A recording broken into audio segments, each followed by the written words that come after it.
Hello, hi, my name is Crystal, and I'm an artist and educator. I would like to share more about myself and then share more about Dr. Jennifer Wong. So I have experienced how the artistic process can be a potent way to explore alternative identities and futures. And as a result, I founded Diamonds on the Street, a social initiative to collaborate with youths and in using the songwriting process to turn their songs into stories of hope. And this is Dr. Jennifer Wong. Jennifer Wong started her career as a secondary school teacher before going to Singapore Polytechnic, where she was one of the key members who designed and launched the Diploma in Applied Drama and Psychology. In the NIEE NTU Singapore, she coordinates the drama program in the Visual and Performing Arts Academic Group, and she teaches drama education, applied theatre, and arts research courses in undergraduate and postgraduate programs. Jennifer has been working with children and youths to make theatre outside of educational settings since 2012. And she frequently partners social service agencies and schools to create participatory theatre programs to complement youth development and support work. Her PhD thesis examined the role of drama in enabling a positive sense of self-efficacy in children. So today I'm glad to welcome us to this CARE webinar. It is the first of a number of CARE webinars, and we'll get to learn today from Dr. Jennifer Wong's research on how disenfranchised and marginalized youths make use of the artistic process to make alternative identities and discover new capabilities. Before we begin the presentation, I want to share an administrative note. Audiences on the Zoom platform will be muted throughout, and if you have any questions for Dr. Wong, please feel free to type it into the chat space. Right now, I'd like to pass the time over to Jennifer. Thank you, Crystal. Thank you. Good evening, everybody. Welcome to the presentation. This presentation, Arts with Youth at Risk, Journeys of Making Alternative Identities and Discovering New Capabilities, is a research study that is funded by CARE, NIE. For this research, we contacted 21 artists or arts groups that were working in the NAC Children and Youth Arts Participation Program. So as you can tell from the table in the slide, 5 music groups or artists, 4 dance, 2 theatre or drama, and 10 visual arts groups or artists were invited to participate in this research. In the end, we had 11 artists who agreed to be interviewed. So all interviews were between 1 to 2 hours in duration, and it was all face-to-face interviews. So the genres covered music, dance, drama, theatre, visual arts, and that includes photography. So on the right-hand side of the slide, you can see the breakdown of the art forms that the artists were involved in.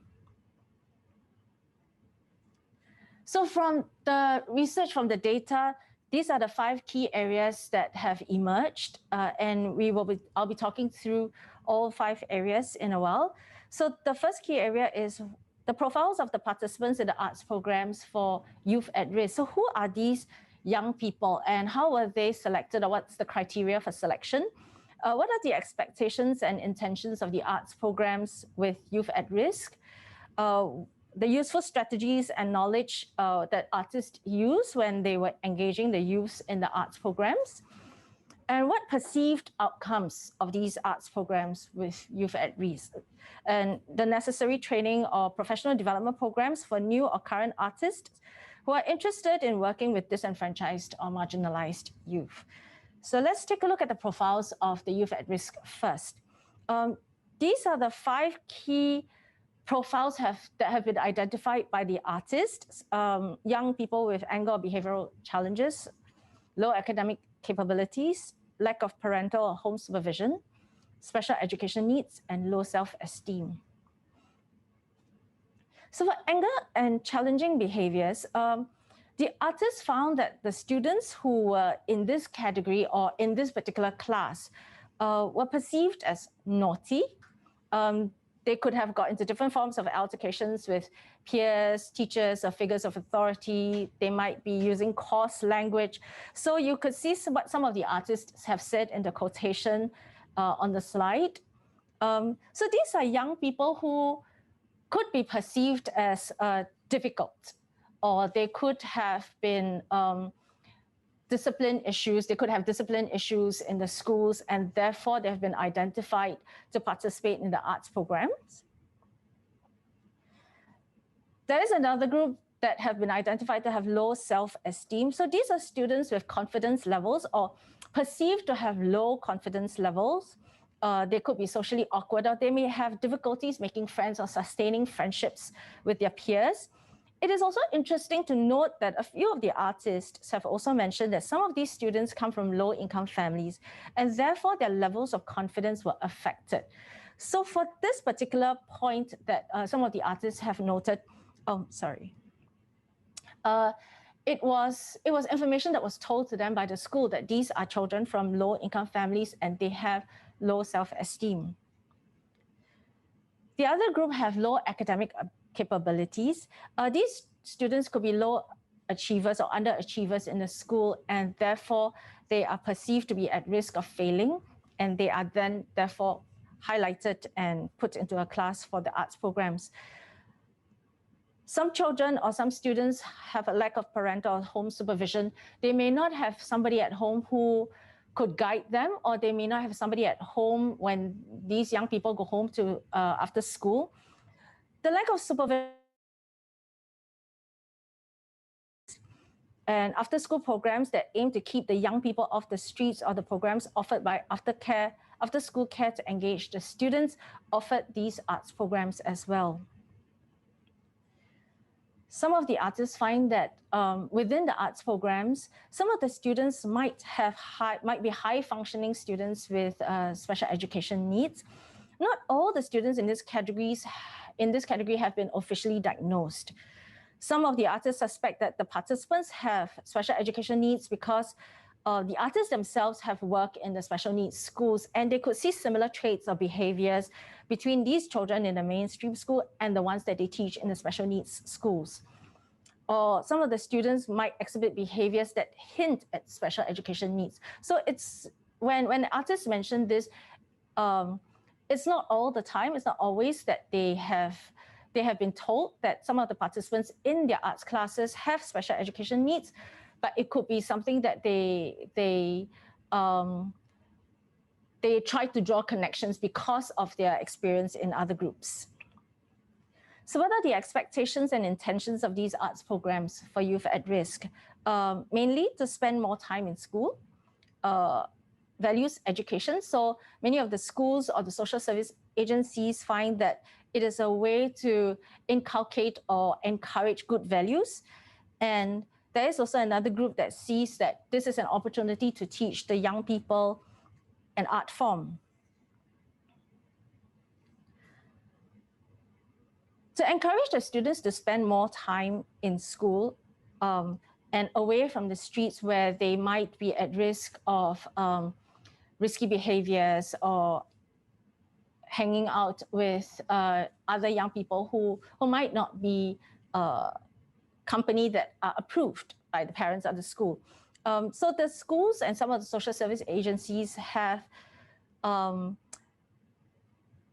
encouraged the students to participate, to stay behind to participate in these arts programs. This also relates to the profile of students who lack parental or home guidance or supervision. So those whom the schools or the social service agencies feel that these students lack parental guidance, they will be encouraged to participate in these after-school activities.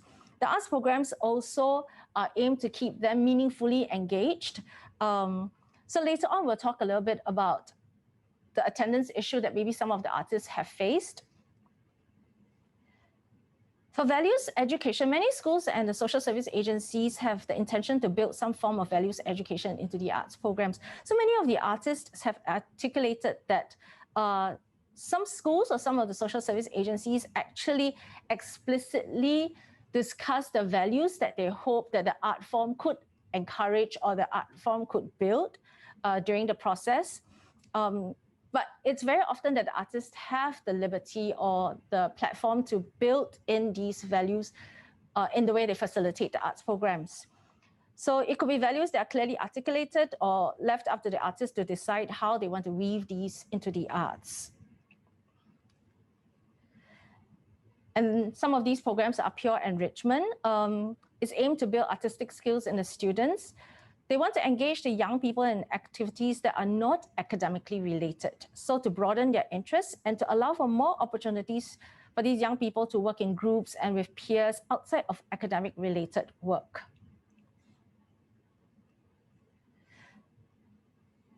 So these are the useful strategies that the artists have used to engage the young people: humor and laughter, showcase of talents and products, strong and tight partnership between the counselors and the teachers. They engage in reflective practice to think about the strategies that they're using and how it might be useful. Building a safe and trusting environment, creating the platform for voice and for collaboration amongst the young people, encouraging curiosity and risk-taking within the art-making process, and enabling leadership roles amongst the young people. So for humor, many of the artists have articulated that laughter helps to build the bond between themselves and the students, and it's often used as a way to help everyone to relax. It also helps to present the art space as a different or an alternative space, one that is not ruled by heavy discipline guidelines, and it's okay to play and it's okay to have fun. The art space is also an opportunity for the students to show their products and to show their capabilities and talents.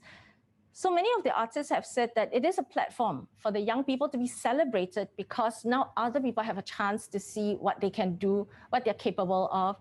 And it's in a way the young people's way of giving back to the school by having their artworks exhibited. And these young people get recognition and they are appraised as someone with value. Some artists have very tight partnerships with the social service organizations or with the schools. So there is some kind of complementary facilitation that happens in these instances. Some of the social workers or the youth workers or counselors and teachers will maintain the classroom discipline because they understand the students' needs, they understand the students' behaviors, and so they are able to do the counseling of the students. They're able to engage the students while the artists focus on teaching the art form. Especially at the first few sessions, the complementary nature between the teachers, counselors, and the artists is particularly useful because the artist then finds that it's easier for him or her to focus on teaching the art form and at the same time learning from the teachers or the counselors useful ways to engage the students, useful ways to bond, to build rapport. Many of the artists feel that they need and appreciate the space to reflect, because sometimes some of the strategies that they are using in the classroom is very much trial and error. They don't really know whether it works or it doesn't work. So they felt that the reflective space is especially important for them. After each session, they need that time and space to consider what had happened in the classroom.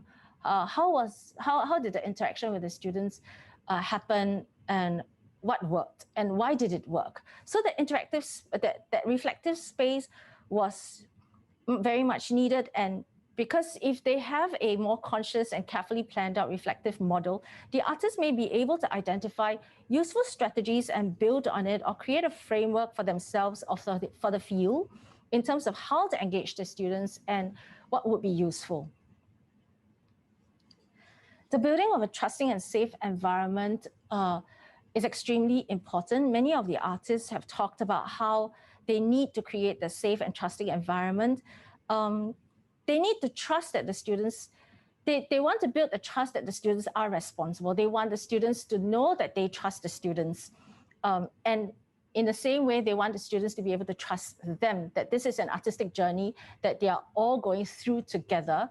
And by building that safe and trusting environment, many of the artists believe that they need to treat these young people with respect, trusting them with tasks and responsibilities, and even dangerous equipment. So some of the artists have said that the knives were on the table, there were equipment that might be very delicate or very expensive, and they want to trust that these young people, and they empower the young people to handle these equipment or these very delicate instruments. So that in a way builds that kind of trust for the young people and for them to believe that they can hold that kind of responsibility. Some of the artists also mentioned that in order to build this trust and safe environment, they need a lot of patience. And under no circumstances should they fight with the students, should they engage in a quarrel, or should they use coarse language. But there's also a sign that sometimes things can get very challenging in the classroom, and the artists need to be able to calm down and take charge of the situation, or the school counselor or the teachers need to come in and support the artist. So the arts program is also a platform for voice and collaboration. Students appreciate the opportunities to make decisions about their work and how their opinions are important. So many of the artists have articulated that they ask the students a lot of questions about their art making process, about the decisions that they are making in that art making process. And students appreciate that they are being asked about why they are doing certain things. It all boils down to artists asking students questions about work, what decisions went behind each artwork, and the opportunity to collaborate on a creative venture with someone to create a product for show also helps to build the students' confidence and presents a less threatening space that doesn't put them in a single spotlight, but instead it presents them as a community of people who work together to present a piece of artwork. Artists have also mentioned that, when they create curiosity or opportunities for students to be creative, to be curious, to take risks, they show students something that intrigues them. So they make them curious. They want students to be curious. They want students to find out more. And that's one way that they engage the young people. They hook them into the art form that way, showing students that they can always be things that they can discover or rediscover in an artistic way with guidance. And through the art making process, the students are guided to make the decisions and take risks with each choice that they are making. And therefore, this in turn builds the students' capacity to reflect and to think critically. Many artists also create leadership roles in the classroom for the students. So these leadership roles are not usually readily available to these students because in the regular classrooms, they might not have exhibited the behaviors that could justify them becoming leaders. And therefore, appointing them leadership roles help to build their confidence, and they overcome challenges and difficulties. And very often, artists have noted that these young people then rise to the occasion. It builds their sense of responsibility as they earn trust from figures of authority and peers. And it's also another way for them to discover their capabilities and to show their capabilities to others. So what useful knowledge do artists think would be important when you work with young people? They feel that understanding the profile and the conditions and knowing the likes and dislikes of these young people are very important. Understanding the profile and conditions of these young people help the preparatory work that many of these artists do. And they feel that, when they understand the profiles of these young people, it helps them to think about the activities and stimulus that might affect the young people negatively, and therefore they will not include it.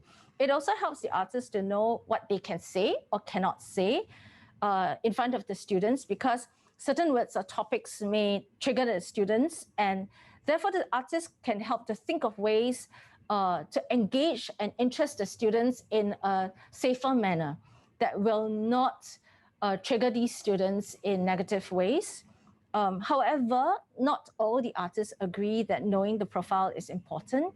Some of them feel that they don't want to know because when they know the profiles, when they know the background of some of the artists, for some of the students, it actually might cause some form of prejudice and judgment, and therefore they prefer not to be told. So artists also feel that when they know what the students like or they dislike, it helps them to prepare the material for the workshops. For example, they might want to find material that resonate with the students, that might pick the students' interest and curiosity.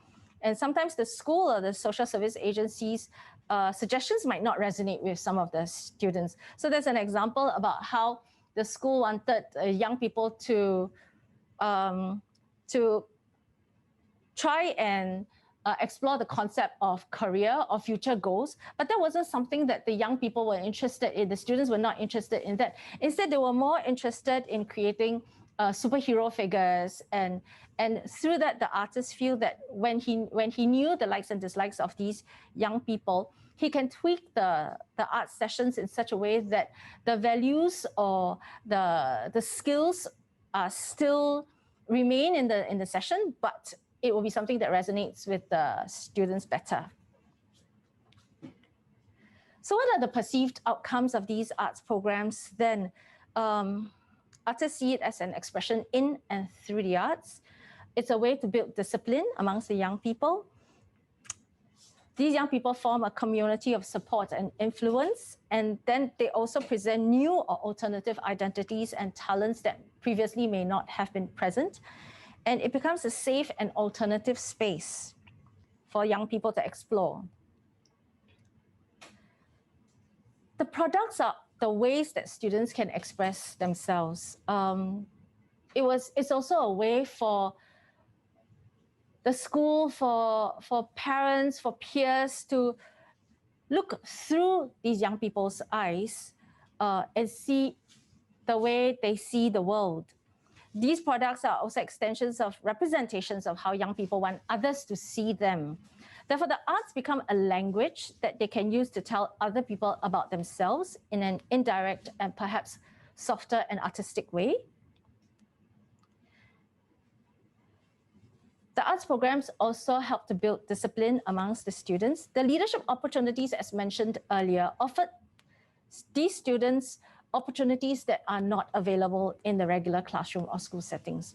And therefore, by getting them to lead or to hold responsibilities, the students build discipline because they want to rise to the occasion. And they want to show that they too can be trusted. It's also another way for them to show that they can be disciplined enough to be responsible. So it's a departure from an established identity or perceived identity that was outside of these arts programs. And it also becomes a platform for them to shift their identities from the one that others know of them. And the community of support and influence is between the artist and the young people, and also between the young people themselves. The artist is a person who is unrelated to the problems that they may be facing, these young people may be facing in school or at home. And therefore, this could be an adult that these young people could reach out to in terms of the issues that they're facing or the problems that they're encountering. And these artists are also adults who present adult voices that the young people can have access to. Because sometimes these young people are unable to speak with their parents or their teachers about certain issues that they're facing. But these artists who come in once a week for 2 hours or 3 hours is an alternative adult that they have access to. And the students in the arts programs also form a community because they had worked collaboratively in a journey and they shared similar experiences in the art making. So the peers can support each other both in and outside of the program, and a new community is formed that way. New and alternative identities and talents are being discovered because in the art space that is outside of the academic classroom and home, the students don't have, or they move away from the burden of pre-established identities. And the art making process and the expressions through the art works in a results in a new identity for them.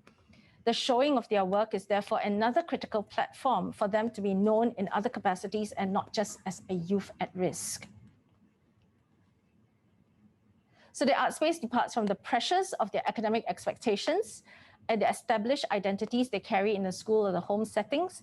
They also have control over the artwork they are making, and the degree of success with the artwork is very much tied to what the students wanted to show or want to do. So it's also a platform for them to develop a new way to see themselves. And this is a new skill that everyone is developing at the same time, and no one is better than someone else. And therefore, this is a safe space for them to explore how they could do something at their own pace, at their own comfort level. So what skills and knowledge are critical for artists who are working with youth at risk? Artists have articulated that they would want to attend counseling or psychology or special education needs classes. Many of the artists have talked about internships and mentorship, and they felt that this will be extremely beneficial to any artist who wants to work in the field. And the last is the ethics. It's not the least important, but it's something that many of the artists have also raised. What are the ethical frameworks, or what is the ethical framework that governs or guides this line of work? So for counseling, psychology, and special education needs, many of the artists said that it would be important for them to understand the different stages of development and the challenges that young people encounter at various stages of growing up. Perhaps also what kind of counseling techniques will be useful, because they need to know what they could say, what to say, what not to say when they encounter different challenges or different issues in the classroom. And if they had knowledge of special education needs, they would know how to support some of the students in the classroom who might be exhibiting behaviors that hint at special education needs, or those who have been diagnosed are also placed in the same group. The internship and mentorship requirement or desire from all artists, actually, all the artists have talked about how an internship or a mentorship program will benefit every one of them very much, because there isn't a course that can prepare them and equip them with all the necessary skills. Because whatever theory that you learn from books, it's very different when you step into the classroom. And therefore, if they are able to have internship, or some artists who have worked in the field and who have the knowledge or a method of working could mentor the younger or newer artists who are interested in this field, it would benefit them, as they could learn by observation. They could see how another artist is engaging the young people, or they can also learn from the way that the artists maintain discipline in the classroom. So it would be better than them understanding or attending theory classes. And for ethics, many of the artists feel that they don't want to enter the space with preconceived notions or judgments about these young people. And therefore, it might be important for them to have or understand particular guidelines, for example, that social workers or counselors are aware of, and their work is guided by such guidelines. They also feel that these young people are vulnerable individuals because they face various challenges in their lives, and they may be encountering very sensitive situations or risky situations in their lives that the school and sometimes the social service agencies might not be aware of. And if there is a disclosure, for example, by a young person to these artists, then what can the artists do to support these young people, and what can they say? So it's things that is as simple as what can they say to these young people, what can they not say to these young people, and also how do the artists protect themselves? Because as much as the young people need to be protected, the artists also feel that they need to learn how to protect themselves, because a bond could have been established, a relationship could have been established with the young people, and there is an expiry date to these programs. How to say goodbye, for example, how to prepare the young people that eventually they will say goodbye. The program is going to end after 10 sessions, after 15 sessions. How to do that? So what are the implications? The sustainability of the programs, clear guidelines and intentions of such programs, and the learning on the job. Many artists have asked, after 10 sessions and after 15 sessions, is that the end? Because they feel that sometimes it takes 8 sessions to build a relationship with the young people, to build rapport. And just as that relationship is being formed, a positive relationship is being formed, the trusting environment is being established, it's already time to go. So perhaps a longer journey for all of them might be better, because once the relationship is established, they feel that there's so much more they can contribute, there's so much more that they can do. And also when the program is just about to end and the young people are starting to find their identity and find their grounds, find their capabilities in that art form, and then they realize that that's the end and they have to move on to a different program. Artists also ask about clearer guidelines and intentions. So perhaps it is important for schools and social service agencies, when they invite artists into their organizations or schools to carry out such programs, to have very, very clear guidelines and intentions. There were some artists who felt that they were there to babysit the young people, that this was a program after school, and or this was a program in the agency, and artists were invited to come in. The outcomes were not important, and artists have felt that then that's not very clear exactly what's the value of their work in such spaces. And many of the artists are learning on the job. They feel that there's a lot of trial and error, and this can be quite problematic because they are dealing with vulnerable individuals who have different emotional needs and may require very special support. But many of them feel that they're not equipped with the skills or the knowledge to be able to support these young people. And very often they feel that they're learning on the job. They are reflecting and trying to find a way to engage. They're trying to find a way to support these young people, and yet working through the arts.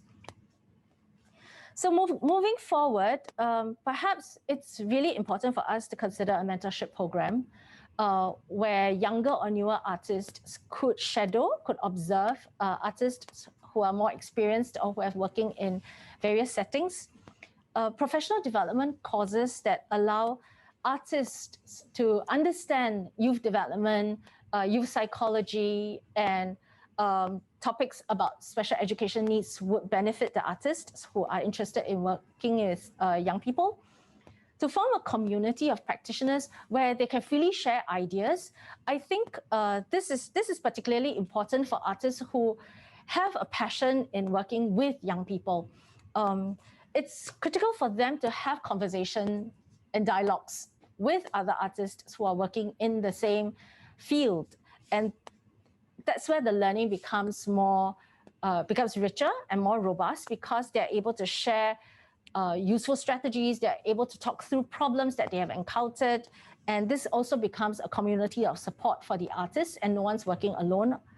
Tighter collaboration between schools and social service agencies and the artists. This came up because many of the artists felt that they were engaged by the schools or they were engaged by the social service agencies. And very often the teachers might be in the room, but the teachers are not part of the arts process. And when the artists leave, they question or they wonder about the continuity of that program. Some of the issues that were brought up during the arts programs, or some of the behaviors of the young people, what happens after that? Do the counselors or do the social service workers or the teachers, do they have a conversation with the young people? And it's not just negative behaviors, but positive behaviors as well. So for example, when teachers observe that young people are very engaged and very focused in the art making, in their day-to-day interactions with the young people, they can encourage the young people, and they can bring up the sessions, the behaviors of these young people during the art sessions, and encourage them to show similar positive behaviors in other settings. And I've come to the end of my presentation. So a special thank you to Professor Lam Professor Am Chi Hu from VPA, Ms. Samantha Vu from VPA as well, and Ms. Sharon Chen from NAC for supporting this program. Thank you so much for sharing all these different insights about the interviews with the artists. I'm just learning so much about the alternative spaces and how important it is for them to experience this safe space to share and to have try out a different identity that they're not used to. And also hearing so much about how artists are actually just learning on the job and just discovering how to go about engaging. And I thought perhaps we could talk a little bit more about that because it's something I'm personally curious about as well. When you were talking to the artists, were there times where, like if they had to engage with a youth who could have a slightly different need, like perhaps with a different special needs, but was still engaging other youths who may have more of a similar need kind of thing? How would these artists actually, like what kind of strategies or approaches did they take to engage the different youths? I think from the interview, what was gathered was that usually there could be between 5 to sometimes 20 students, 20 young people in the particular arts program. And in many of the situations, the artists feel that they cannot stop the program and take it to run person. They have to carry on. And the teachers in the classroom or the workers in the classroom in the same room, the artists very often will ask for help from the teacher or the social worker to support Testing. Okay, sorry. We had a little bit of technical difficulties, but we're back on right now. So in case you missed, the question that I asked Dr. Jennifer Wong was on, what kind of approaches and strategies artists usually use when they are engaging with youths who, maybe just a rare handful of youths within their entire class who could have some unique different profiles and needs. And so how do they actually go about engaging these youths along with the other youths in the class? I think many of the artists have articulated that sometimes the class size can be as small as 5, and sometimes it can be as big as 20. And if the teacher or the social worker is in the space, very often they would ask for help from the teacher or the social worker to manage students who might be disengaged or who might be disruptive. However, in situations when there's no teacher or no social worker in the space, the artists just have to carry on. So they will have to focus on engaging the rest of the students who are interested and who want to carry on to do the work. And they tend to leave the ones who are disengaged alone and then find an opportunity later on to speak with them and understand their need or the challenges that they were encountering. For some of the artists, they don't work alone, so they always have an assistant with them. And in such situations, the assistant will be the one to engage that 1 or 2 individual and try and maintain the classroom management or try and engage them, by giving them a little bit more attention. Yeah. Yeah, it does sound like it's quite important for them, for artists to be very equipped as well as not to work alone a lot of times, especially when there are quite a number of youths around as well. So back to the question on equipping. Would you be able to share about some common or key things that artists express that they would like to be equipped with? And from your reflections, how does internship, mentorship, or training or community of practitioners support this equipping? Like, would you be able to give some examples of how that can happen? I think many of the artists have agreed that understanding psychology might be very important for them. So these artists come in with the art form. They're experts in their individual art forms, and they know how to teach the art making process, right? They know how to bring the students into that journey. But what they didn't understand, or they struggle with, is to understand perhaps why these young people are behaving in this particular way. What's going on in their mind? Why are they upset about certain issues, for example? And then what can these artists do? How can they manage these situations? So by forming this community of practice or mentorship program, actually it allows these artists to talk to somebody who might possibly encounter similar issues, or more experienced artists who might have encountered similar issues and have found a way of engaging these young people. So this community of practice actually supports not just, I think, newer or younger artists who are interested in working with youth, but it becomes a kind of a support system for all artists who wish to work with vulnerable individuals. And the other thing also that was brought up very frequently was that even if they attended psychology classes, the knowledge and the theory, I think they acknowledge is critical, is important, and they desire to have it. But it's theory, and when it becomes applied in the classroom, they are hoping to have a mentor or somebody that they can talk through, for example, some of the artists said, I plan to do this in the classroom, and I tried it and it didn't work. It didn't resonate with the students. They didn't like it. They were completely disengaged and disconnected with it.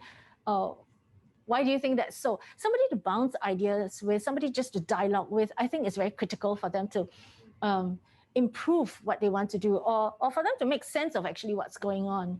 Many of them feel that they are working in silo. They don't have somebody that they can even discuss their lesson plans with, so that becomes a very isolating and very lonely journey. And there's no way they can know whether what I did this afternoon or this morning was, it looked great to me, but what do you think? There isn't that person to have that conversation with. Yeah, I think being able to bounce something off someone makes a huge difference.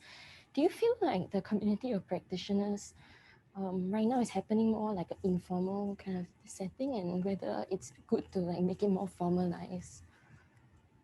And what do you think of the current state of what do you think we can do about it? And I think I don't think there's a formal community of practice that's going on right now, or at least not that I know of, or not that is mentioned by any of the artists.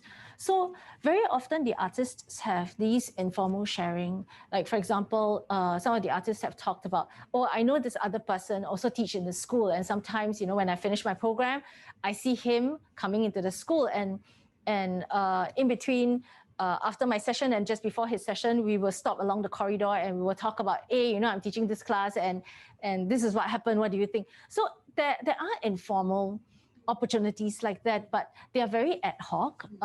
It doesn't allow for a sustained process of reflecting and thinking and dialogues, and so it doesn't happen.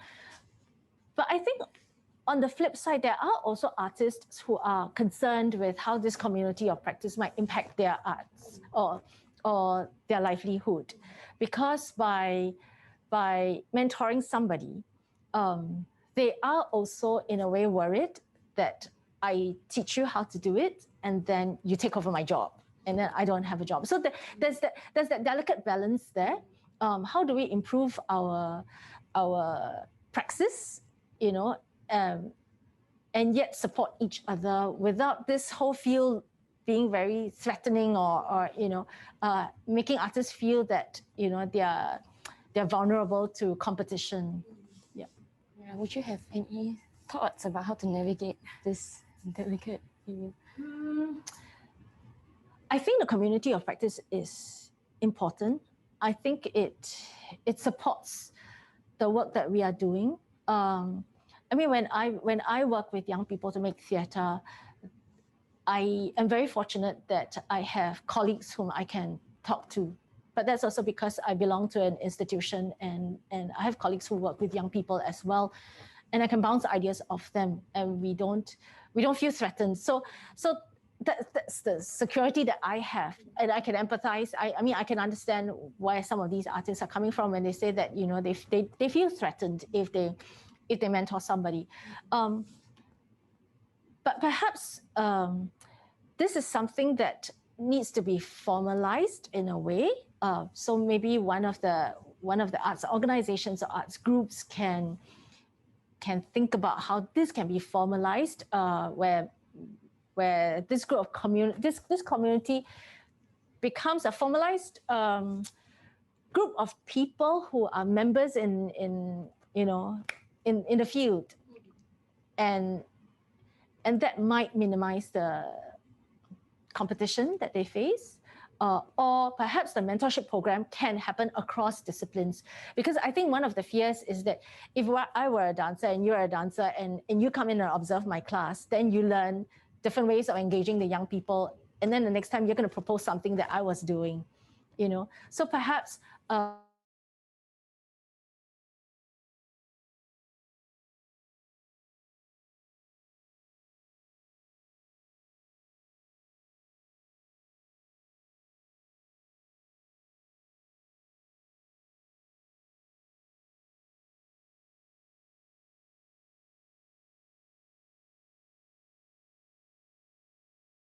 and that might help the artist to feel more secure about mentoring somebody else.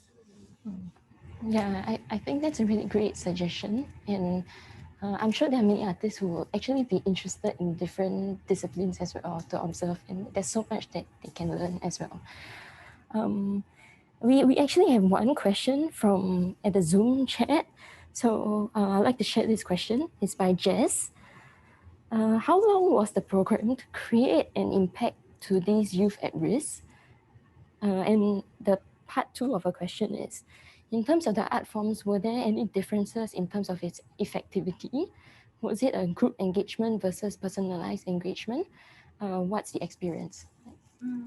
Okay, I'll take the second one first. I think all the artists that who were interviewed were all group engagements, so there was no one-to-one engagement. I think from what I could remember, the smallest group was a group of 5, and that was a music class for a very small group of people. So your first question? The first question was, how long was the program to create an impact to these youth at risk? How long was the program? Yeah, I think she's asking about like in general. Like, okay. Yeah. The programs in general could be between 5 to 18 sessions. So that was what the artist told us. Some were as short as 5 because it could be, say, for example, post-exams or holiday programs. The longer ones are over a semester, so about 18 sessions, because if you take away the exams and the public holidays and all that, it's about 18 sessions. I don't think we have an answer for, you know, the duration and how effective it could be, because there were artists who talked about in 5 sessions of painting, you know, the students were completely engaged. The young people were completely engaged, and when it was time to go at the end of the 5th sessions, the students were sad. They were sad to see the artists go, because in that 5 sessions, you know, they completely and thoroughly enjoyed making art. It was a space that they wanted to be in. So, but similarly, there were artists who talked about 18 session programs, and it took them about 9 sessions, halfway mark, to build a relationship, because the profile of the young people might be slightly more challenging. So I think it's not really how long the program is, but I think a lot depends on who are these young people who are in this program. How did the school select these young people? So, for example, there was a program. One of the artists mentioned, actually not just one, but this is one story from the artist. One of the artists who said that, you know, when he first started the program, he didn't know what was what's the issue. Why are these young people in this program? They were all very good. They were all very well behaved. They were completely compliant. With instructions. Then he found out that they're underachievers in school, so they just don't perform as well academically. But they were very good. And he used the word good multiple times, to describe these group of young people. So in that story, then I guess the effects were very good because the young people thoroughly enjoyed. They built a community. They supported each other in the art making. They collaboratively made a piece of artwork, which they put up on the wall. And they also had individual artworks, which they exhibited. So if we were to say measure, I think that would be one of the very successful arts programs. Whereas the other artists who said that it took him almost 9 sessions to build a relationship. Those young people, some of them were in gangs, some of them were at risk of or have had a police case and things like that. So that could be a really more challenging group. And it took him nine sessions. I'm not sure whether it was 9 weeks, but 9 sessions to build a relationship with them, to engage them.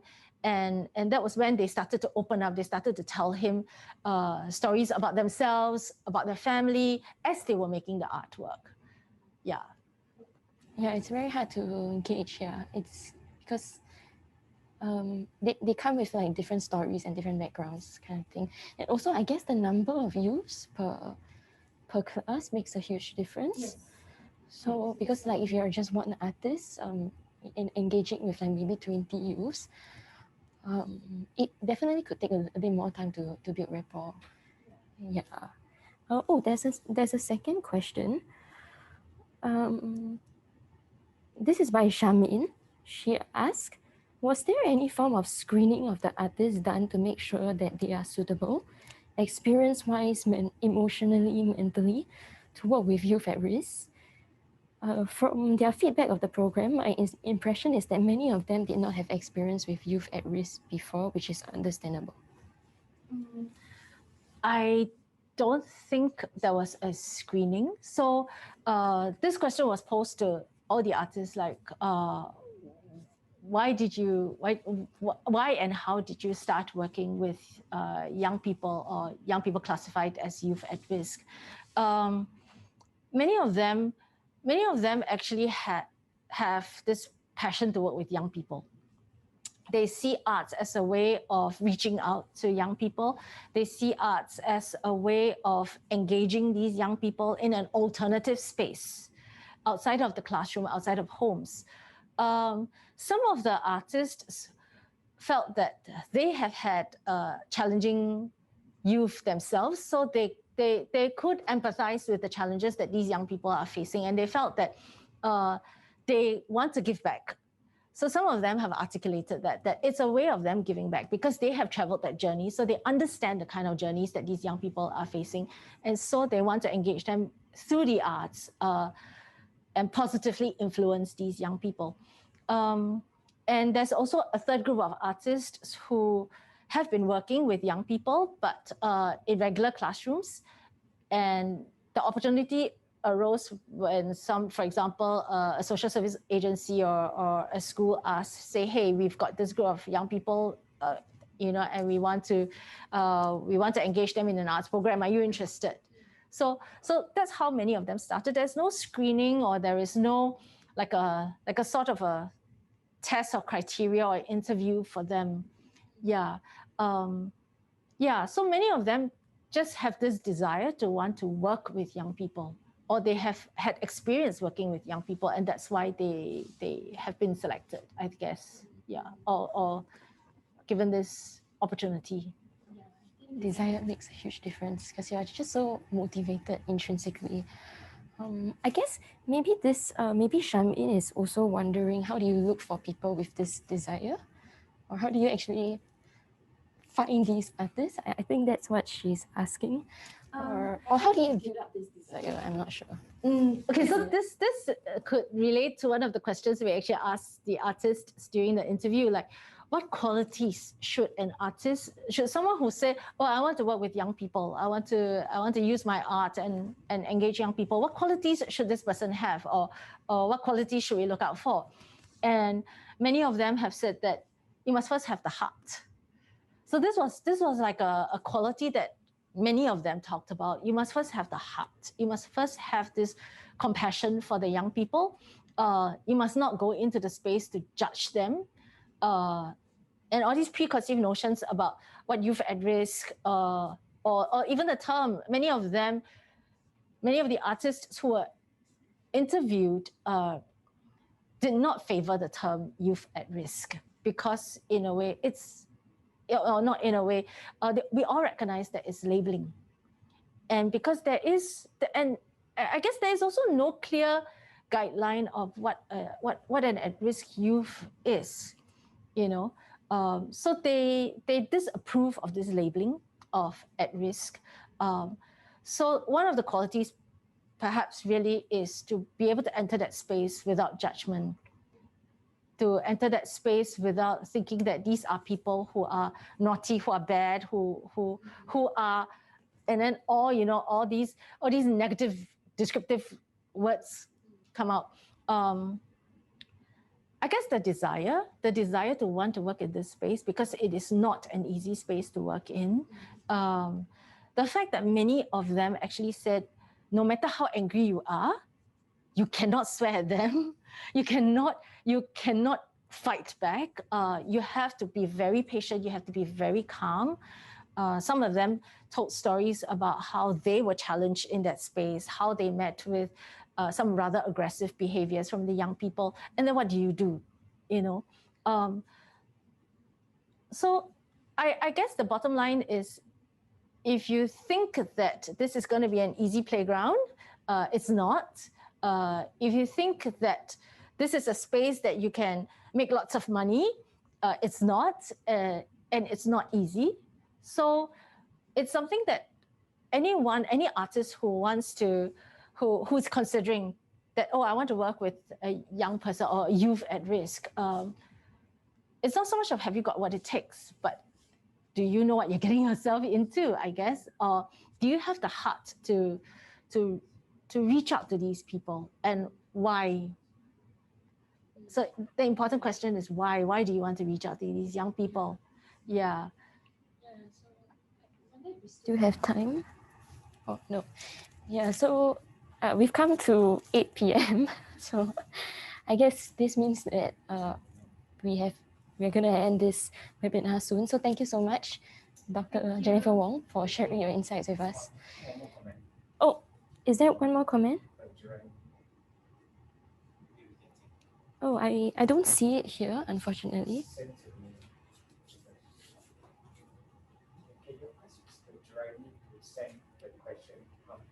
Oh, okay. I think there's one more comment by Jurani. Is it possible for Jurani to send it to everyone in the group chat so that I can see it as well? Okay, I'm trying to. Can I just ask it, or is it because I'm trying to copy the text and yeah, it's not seem to be working on my computer.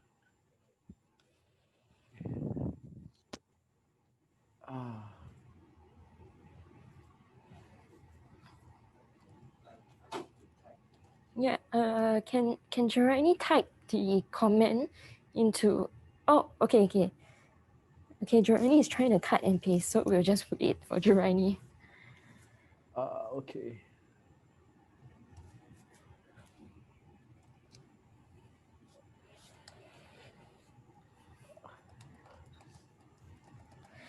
Maybe meanwhile, I can talk to you about the reflective practice as well. It does sound like it's really important for any artist who's going into this space to be actually very reflective about why he or she wants to do it.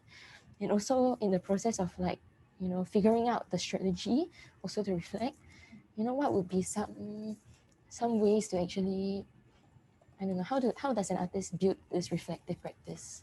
I feel that reflection to happen, it cannot be ad hoc. So it cannot be something that that it's not happen consistently, because then you don't build up that pool of knowledge or that pool of the way of thinking. Because I think documentation is extremely important for artists who work with communities, not just vulnerable communities, but who want to engage in participatory arts or community arts. I think it's important for artists to diligently and consistently journal the way that they are working, so that it's easier to look back and say that, you know, I made these decisions along the way in this journey with this group of people. Why did I do that? It worked. It didn't work. Some parts worked and some parts didn't work. And why is that so? It's true that the next community that you meet with are not exactly the same, you know, and even within the same community, the same group of people that you work with, not everyone's the same. There might be some people who are maybe a little bit more challenging for you to work with. But the documentation then helps you to see the different ways you're engaging with them, the decisions that you make, the reflections that the reflections that you're making while you're in action. I mean, Donald Sean talks about reflection in action and reflection on action, right? Whatever we do after that, once we leave the space and we start thinking about, now, why did I do that? Why did I say that to that child? Why was I angry? Or today, you know, last week we got into an argument with that child, and then this week he's fine. So what happened there? What went well? You know, I think that form of documentation, that reflection on what has happened is important. But at the same time, I think we need to be more conscious of all these decisions that we're making on the spot, that tacit understanding that we have as artists, as educators, as teachers in that space. Sometimes we decide to make a decision and it's on the spot. It's important to think about that after the event and say, why did I do that? Because the last time I might have got angry with this child, but today I didn't, and I actually said something. And it seems to click with him. What is it that I said? You know, very constant reflection, very constantly constant thinking. I think, and that helps us to improve our practice. That helps us to become more conscious of the way we are working in the community.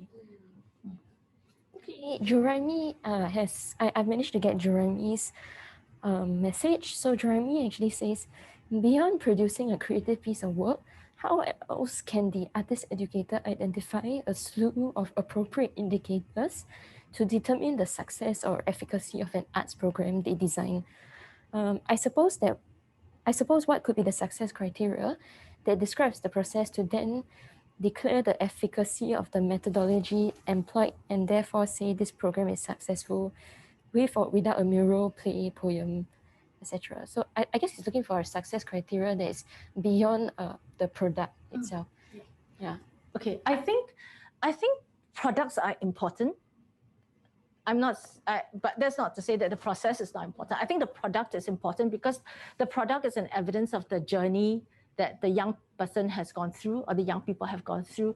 It is also something that it's a form of expression for them. This is what I'm thinking. This is what I feel. This is the way I see the world, and this is what I'm offering the world to see through, you know.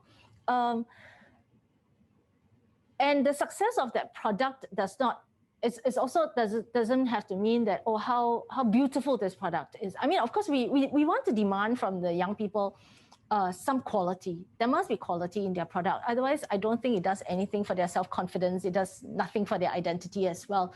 So all that is important. All that's important. The product is important. But without the product, the journey itself, how do we know whether it's successful? I think that's what Juraimi is asking, right? How do we know it's successful? I think that's when the relationship between the artist and the school, the artist and the social service agency is very important. Because when the artists, when we enter the space, we only see this community for 10 sessions, 8 sessions, 5 sessions, the number of sessions we're contracted to work in that space, right? I don't know this kid before that. But the teacher or the social service agency, the social workers know this child, this young person from way before.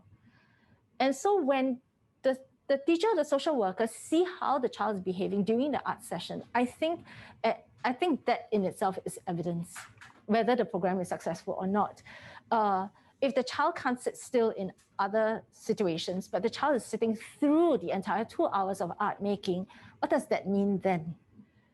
You know, if the child does not collaborate with his or her peers, or is disruptive in the classroom, but the child is very collaborative, very focused, very disciplined during a drama session, I think that in itself is evidence of success.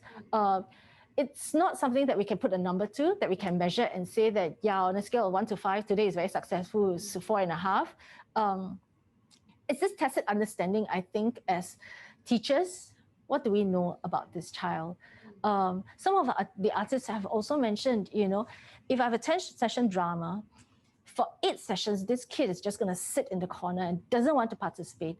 On session number 9, this kid put up his hand or her hand to ask a question. Is that not an improvement? Yeah, I guess it's really important to be in contact with the people who already know the kid, because you can't judge. Just every kid is different. Yeah. That's right. So I don't think we can put in a measurement criteria or some kind of a rubric to say that if the children do this or the young people do this, then it's highly successful, it's moderately successful. I don't think we can do that. We're dealing with humans who respond and change, you know, by the hour, by the minute, because of the environment that they're in, because of the variables, because of the stimulus, because of so many different things that are affecting them. So I don't think we can ever come up with like a rubric to say the arts program is successful or not successful because you have met these criteria. Yeah, definitely. I think I've learned so much from my conversation with Dr. Wong. And with that, we want to wrap up this webinar. And thank you so much for watching this webinar with us. Thank you.